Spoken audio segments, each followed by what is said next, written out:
지금 치는 거야? 네. 우와. 멋진 파도. 멋진 파도를 향해 와요. 주와 함께 날아오르리. 폭풍 가운데 나의 영혼 잠잠하게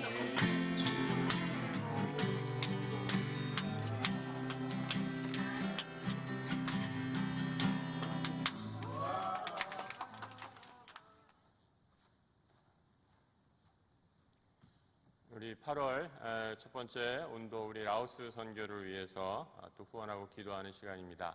지금 보신 영상은 작년에 우리 라오스 다녀오면서 우리 보고하면서 같이 나누었던 영상인데 벌써 1년이 지났습니다.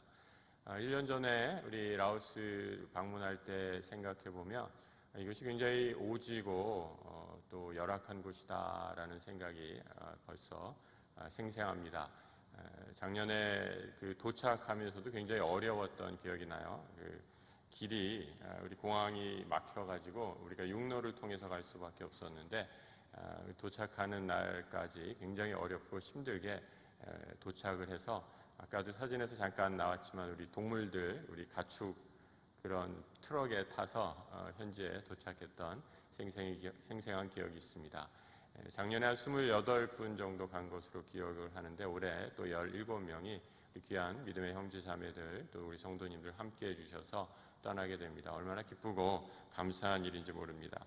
여러분들도 다 아시겠지만 지금 라오스 남부에 이 댐 우리 피해로 많은 사람들이 어려움을 겪고 있다라고 합니다. 선교사님이 최근에 기도 제목을 보내주셨는데 그 남쪽에 있는 댐이 붕괴하고 나서 라오스가 특별히 수력 발전 댐들이 많다고 해요. 홍수가 많다 보니까 수력 발전 댐들이 많아지는데 지금 다른 댐들도 붕괴한다 이런 가짜 뉴스가 돌고 있어서 이 국민들, 백성들의 민심이 아주 흉흉하다라고 이런 소식 전해 오셨습니다. 함께 기도해 주시고 또 우리가 함께 가서 사역할 현지 또 라오스를 품고 기도해 주시기 부탁드립니다.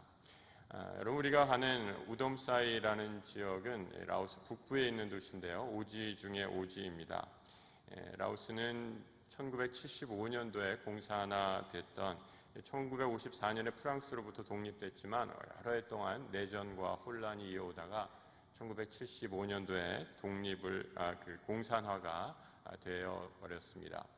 이 이후로 여러 가지 기독교에 대한 탄압이 있어왔죠. 공식적으로 기독교는 라오스 땅에 발붙일 수가 없습니다. 하지만 이제 정부에서도 규제 조치가 다소 완화되어서 지금은 최소한의 우리 정식으로 우리 광남화 선교사님처럼 학교 쪽에서 사역하는 것만 인정이 되어서 어렵게 사역을 하고 있습니다. 1000명당 유아 사망률이 87명에 이르고요. 굉장히 많은 숫자죠. 1000명의 아이가 태어나면 그 중에 87명은 사망한다라고 하고 평균 수명, 여러분 요즘에 우리가 100세 시대다라고 얘기하는데 이 라오스 현지인들의 평균 수명은 54살에 밖에 되지가 않습니다. 굉장히 열악한 상황 가운데 있습니다. 이 통계만 보아도 이 아프리카 최빈국이라고 하는 아프리카 사하라 이남에 있는 국가들 그 정도 수준이다라고 이렇게 얘기합니다. 수도 지역의 의사의 보급률은 1인당 수도 지역이 1032명당 의사 한 분이 계실 정도라고 해요. 그러니까 이 라오스의 수도가 있으면 도심 지역 인구 1032명당 의사가 한 명이 돌보는 꼴이다라고 이렇게 얘기하죠. 이 지방은 더 열악해서 4050명당 4000명이 넘는 인원을 의사 한 분이 돌보고 있다라는 거죠. 그러니까 거의 의료 혜택을 돌보지 못하는 그런 지역이다라고 생각하셔도 틀리지 않을 것입니다. 도시에 산다고 하면 도시 주민의 한 40% 정도만이 안전한 식수를 공급받고 있고 화장실이 없는 가구, 도시 지역이라고 해도 25%밖에 안 되고요.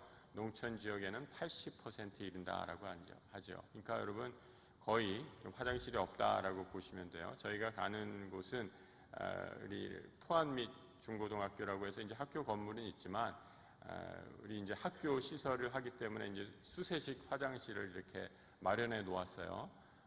외국인들이 오고 저희 같은 이제 이방인들이 오면 굉장히 불편하지 않습니까? 그래서 이제 화장실 시설을 해놨는데 이 수도 공급, 물 공급이 원활하지 않아가지고 샤워하기도 힘들고 화장실 쓰기도 참 힘들었던 그런 기억이 있습니다.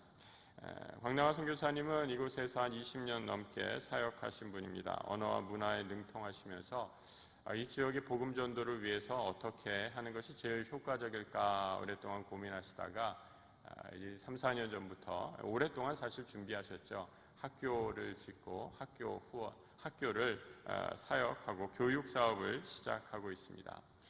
여러분 우리가 지금 매주 수요일마다 우리 라오스 훈련팀의 일환으로 또 함께 선교 훈련을 하고 있는데 우리 한국의 초기의 선교사들이 이 땅에 들어왔을 때 여러 가지 사역을 같이 하시죠. 복음을 전한 것뿐만 아니라 복음뿐만 아니라 이 사역, 이 땅에 이 한반도 땅에 교육과 의료 사업을 함께 병행했던 것을 보게 됩니다.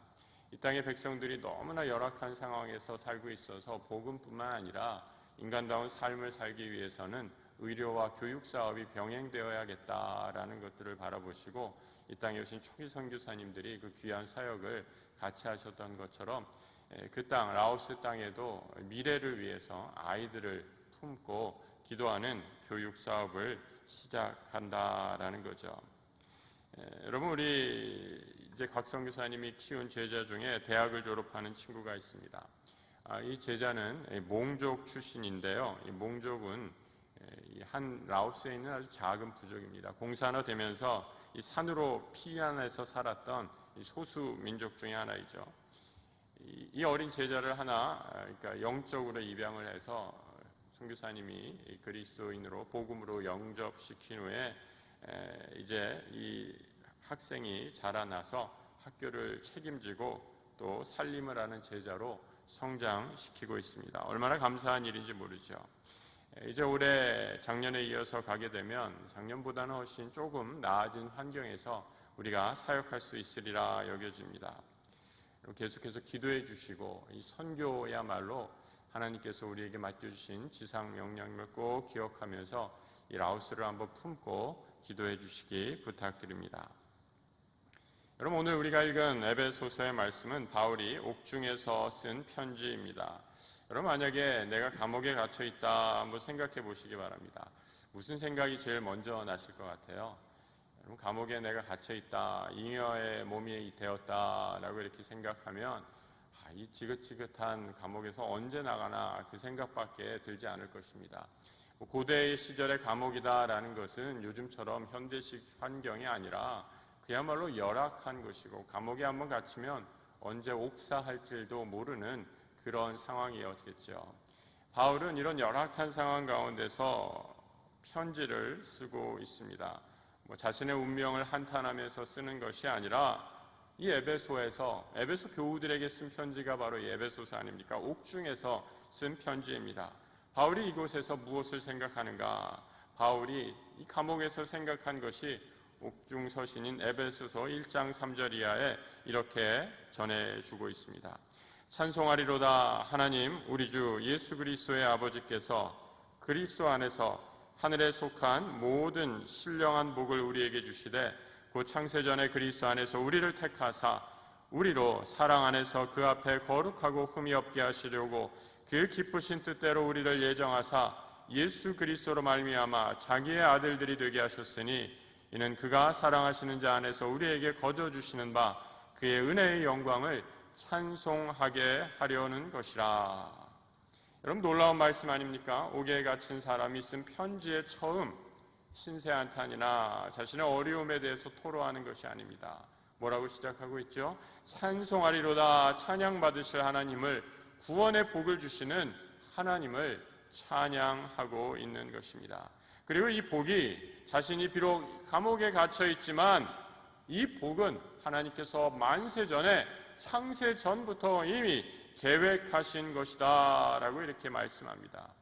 여러분, 바울이 이렇게 말하는 이유는 무엇인가? 어떻게 이런 놀라운 고백을 할 수 있을까?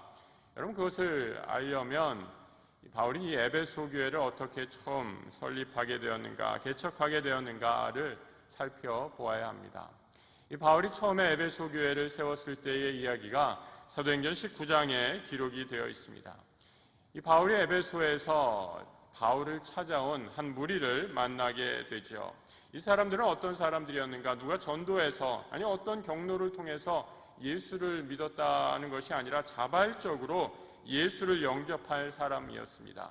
그런데 이 사람들의 문제는 제대로 가르쳐줄 사람이, 선생이 없었다라는 거죠. 바울과 함께 이 에베소에서 온 그리스도인들을 만나서 얘기를 해보니까 바울이 발견한 것이 무엇인가? 이 사람들이 요한의 세례만 알고 있을 따름이지 성령 세례를 알지 못했다라는 거죠. 그래서 바울은 이들과 함께 성경 공부를 시작합니다. 여러분, 원래 열심히 있어서 이렇게 바울을 찾아올 정도로 열심인 사람들이었어요. 그런데 여러분, 탁월한 성경 교사인 사도 바울 선생을 만나게 되니까 얼마나 그 믿음이 그야말로 일취월장했겠습니까? 사도행전 15장 5절 이하에 이렇게 말씀하고 있어요. 그들이 듣고 주 예수의 이름으로 세례를 받으니 바울이 그들에게 안수하매 성령이 그들에게 임하심으로 방언도 하고 예언도 하고 모두 12사람쯤 되었다라고 말씀하죠. 바울은 이 에베소에서 총 2년간 머무르게 됩니다. 여러분, 바울이 이 선교 여행을 이렇게 쭉 쫓아가 보면 한 군데서 이렇게 오랫동안 머물렀던 지역이 없는 것을 보게 되죠. 그런데 이곳에서 사역하면 할수록 놀라운 성령의 역사가 나타나고 바울도 그 열매들을, 예상보다 더 큰 열매들을, 성령의 뜨거운 역사를 함께 체험하게 되어서 이곳에 정기적으로 성경 공부를 시작합니다. 이 두란노라는 곳에서 사람들이 모여서 함께 공부를 하게 될 때 이곳에 온갖 은사와 방언, 성령의 체험들을 하게 되죠. 여러분, 바울이 이 에베소에 있으면서 쓴 편지가 무엇인지 아세요? 바울이 에베소에서 있을 때 쓴 편지는 에베소서가 아니고요. 에베소에 있었는데 에베소 편지를 쓸 이유가 없겠죠. 에베소서는 바울이 옥에 갇혔을 때, 이 에베소를 떠나고 나서 옥에 갇혔을 때 쓴 편지가 에베소서고요. 바울이 이 에베소에 있으면서 사역하면서 쓴 편지가 고린도서의 편지예요. 여러분, 이 고린도서를 보면 고린도서에 많은 성령의 은사, 성령의 역사에 대한 기록이 나오는 것을 보게 됩니다.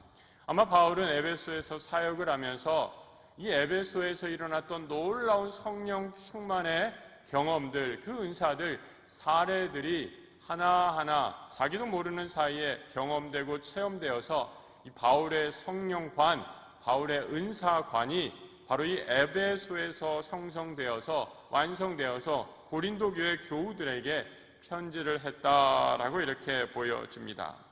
2년 동안 말씀을 전하면서 온갖 하나님 나라의 신비한 은혜를 체험하게 되지만 안타깝게도 더 이상 이곳에서 사역할 수 없는 사건이 발생하게 됩니다. 이 데메드리오 소동이다라고 이렇게 말씀드릴 수 있는데, 이 데메드리오라는 사람, 에베소에 있었던 우상 제작자입니다. 여러분, 우상을 열심히 만들어서 이 사람이 수입이 꽤 짭짤했던 것 같아요. 돈을 꽤 많이 번 사람이었는데 바울이라는 사람이 와서, 이방 사람이죠. 그 사람이 와서 그 에베소 주민들과 함께 성경 공부를 하니까 점점 바울을 따르는 사람들이 많아졌어요. 아니, 예수를 믿는 사람들이 많아졌어요. 예수를 믿고 성령의 강한 체험을 하는 사람들, 은사를 체험하고 하나님의 놀라운 복음의 말씀을 접하게 되니까 어떻게 됩니까? 이전에 자신의 집에 두었던 우상들, 그것들을 하나둘씩 다 갖다 버리기 시작하면서 우상을 만드는 사람의 돈줄, 밥줄이 끊어지게 된 거다라는 거죠.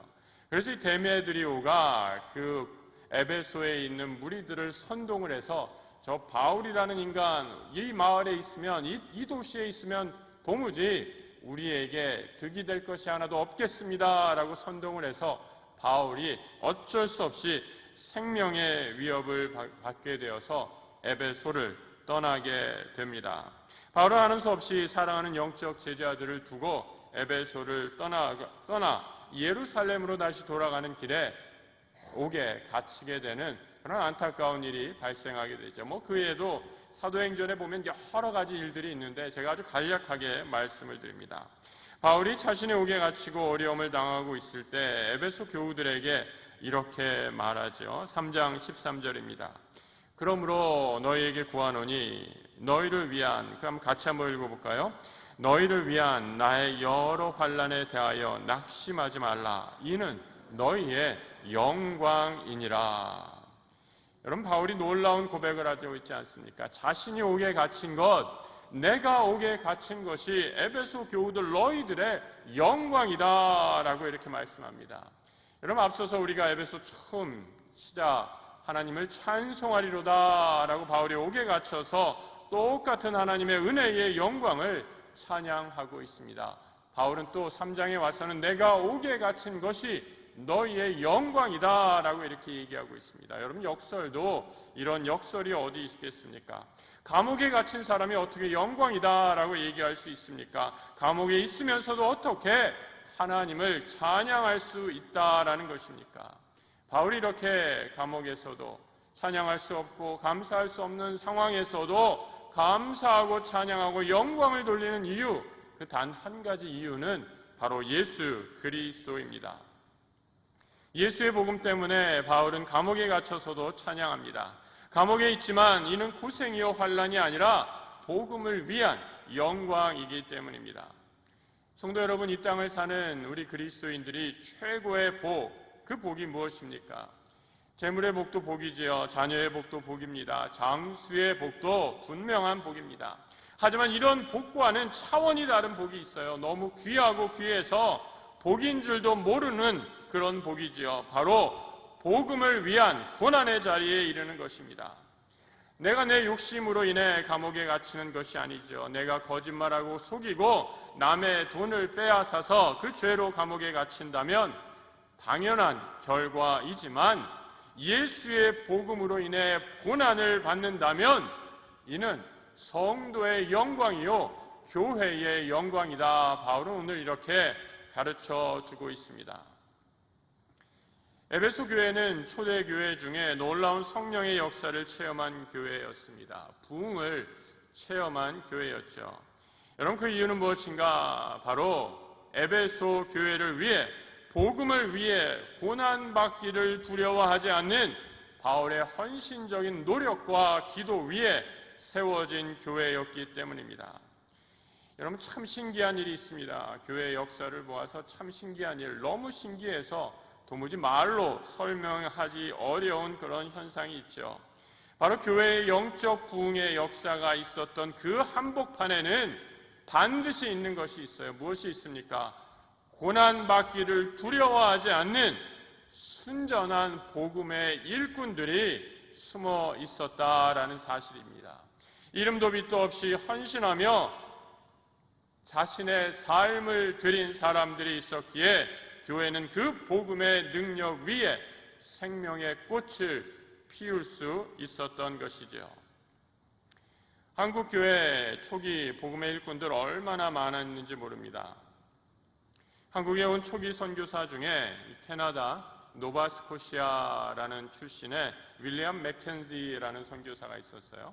여러분, 캐나다 노바스코시아, 미국의 이 북동부에 조금만 더 올라가면 노바스코시아라는 섬 지역이 있는데 세계적으로도 아주 유명한 관광지입니다. 얼마나 아름다운 곳인지 모릅니다. 대서양을 끼고 미국 대륙의, 이 아메리카 대륙의 북동부에 있는 아주 아름다운 도시 출신의 노바스코시아 출신의 윌리엄 맥켄지라는 사람이 한국을 품고 기도하기 시작했습니다.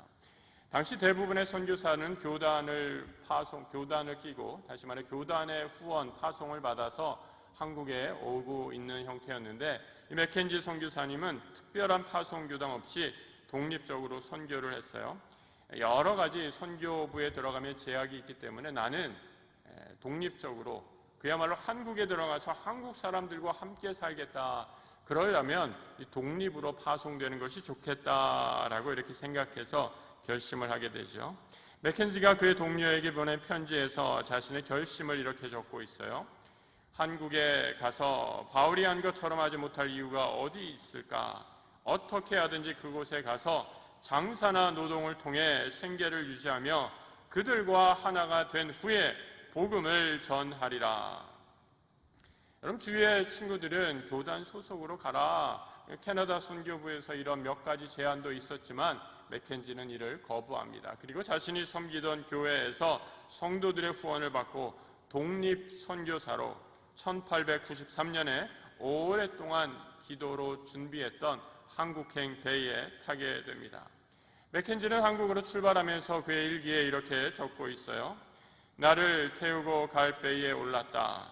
고국을 떠나는 것이 후회스럽다거나 섭섭한 마음은 들지 않는다. 여기서 고국은 캐나다를 말하는 거죠. 내가 고국을 떠나는 것은 결코 희생이 아니다. 오히려 이곳에 머물러 있는 것이 희생이다. 이제부터 한국은 내가 고국으로 선택한 땅이다. 하나님, 제가 오랫동안 이곳에서 당신의 영광을 위하여 사역할 수 있게 해 주소서. 저의 뼈가루가 저들의 뼈가루와 뒤섞이게 해 주옵소서. 하나님께서 이 맥켄지 선교사의 기도를 들어주셨어요. 하나는 들어주시고 엄밀하게 얘기하면 하나는 들어주지 않으셨죠.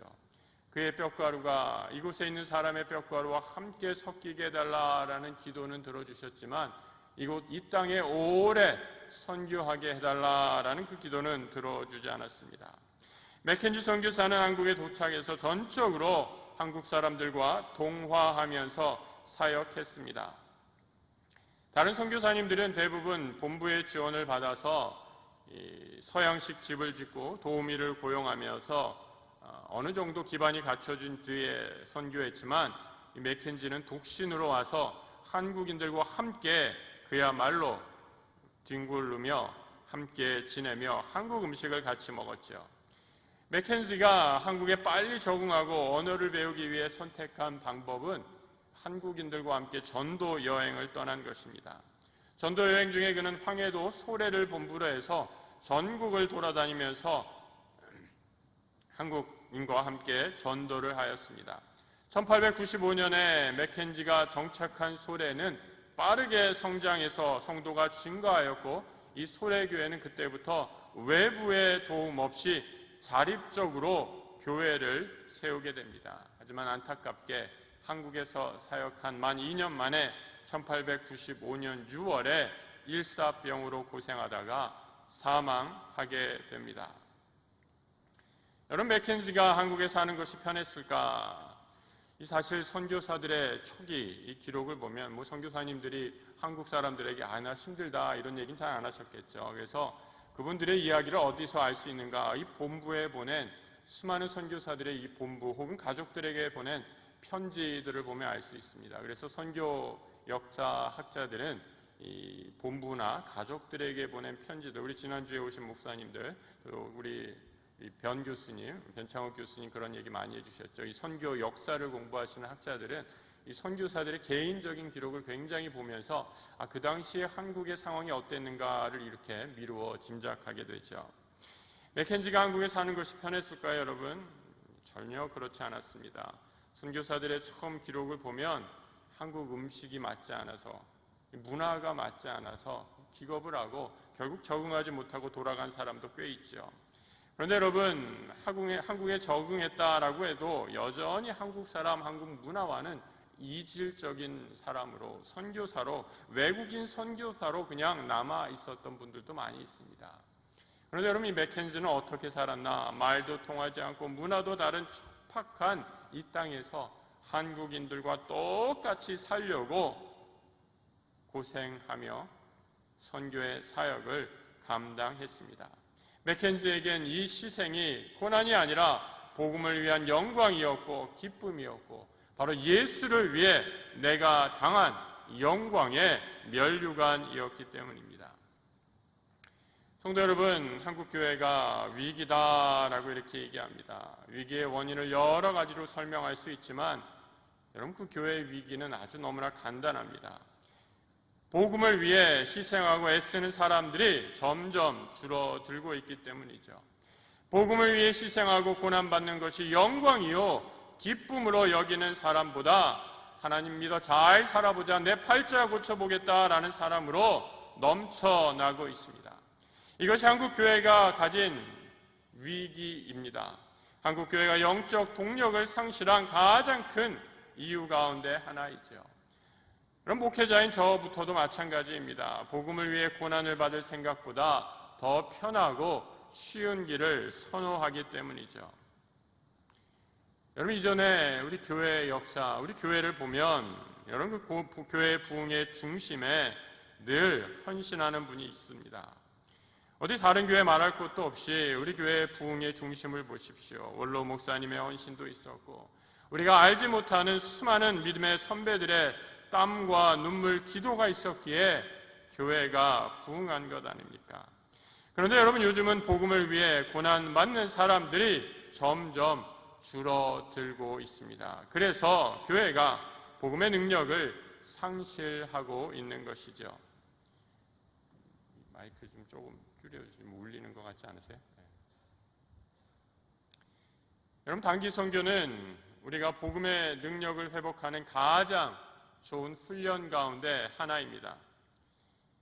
어렵게 생각하지 마시고요. 우돔사이라는 곳, 여러분이 무엇 하는 것, 17명 우리 청년들 위주로 가게 되지만 여러분이 가서 하면 얼마나 하겠습니까? 하지만 그곳에 가는 것 자체가 고난의 길입니다. 말씀드린 것처럼 우돔사이 얼마나 먼 데인지 모릅니다. 비행기 직항이 없어요. 비행기 타고 가서 또 육로로 한참 고속도로를 달려야 합니다.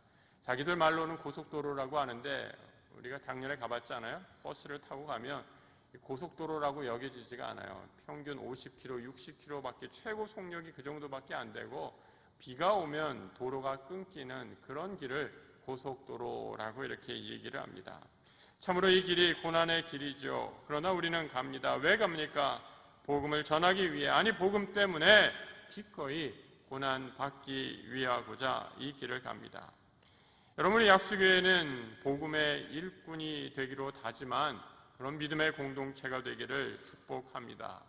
혼자 보내기 마시기 바랍니다. 함께 동참하시기 바랍니다. 기도로 동참해 주시고 물질로 후원해 주시기 바랍니다. 여러분, 선교에는 나이의 제한이 없습니다. 은퇴했다, 나는 상관없다라고 이렇게 얘기한다면 여러분, 이는 선교의 본질을 모르는 분의 이야기입니다. 여러분, 요즘 100세 시대라고 얘기하지 않습니까? 여러분, 아까 말씀드렸죠. 라오스 평균 연령 54살밖에 안 되는데 우리는 100세 시대를 구고하는 그런 복을 누리고 있습니다. 여러분, 하나님이 왜 라오스는 이렇게 어렵게 하시고 이 땅, 이 민족, 원래 우리도 선교사들이 처음은 이 땅, 라오스와 별로 크게 다르지 않았던 그 가난한 땅인데 왜 이렇게 복 주셨을까 생각해 봅니다. 하나님이 우리에게 그 큰 복을 주신 이유, 복음을 들고 세계에 나가 하나님의 복음을, 이 복음을 전파하라라고 주신 하나님의 축복 아니겠습니까? 여러분, 은퇴하시는 분들 더 시간적으로도 여유가 있고 건강도 좋으십니다. 그래서 건강이 허락하신다면 저는 성도들 은퇴하신 후라도 꼭 한 번이라도 단기 선교에 동참해 보시길 권면합니다. 우리 삶을 복음을 위해 드리는 것은 젊은이들만 하는 것이 아니라 우리 전 생애를 통해 끊임없이 이루어져야 하는 것이기 때문입니다. 백문이 불여일견이라고 하죠. 여러분, 아무리 얘기하는 것보다 선교지 한번 다녀오면 눈이 뜹니다. 영적인 각성이 됩니다. 하나님이 현지에서 어떻게 일하시는지 직접 눈으로 보게 되고, 아니 내 팔과 다리가 복음을 위해 땀을 흘리고 고난을 받게 되면서 하나님 나라 사람으로 사는 것이 무엇인지 새롭게 깨닫는 은혜를 누리게 됩니다. 하나님이 이번 단기 선교팀 위에 함께 하셔서 하나님의 놀라운 역사가 함께 드러나기를 축복합니다. 우리 모든 교회, 약수교회 성도들 복음의 일꾼이 되어서 어려움과 고난이 찾아온다 할지라도 내 앞에 닥친 이 수고를 마다하지 않고 하나님, 내게 닥친 이 고난이 복음을 위한 곳이라면 오히려 영광입니다 교회의 영광이요 하나님 나라의 영광입니다. 이 마음으로 우리에게 주어진 사명 신실히 감당하는 주의 일꾼 되시기를 주님의 이름으로 축복합니다.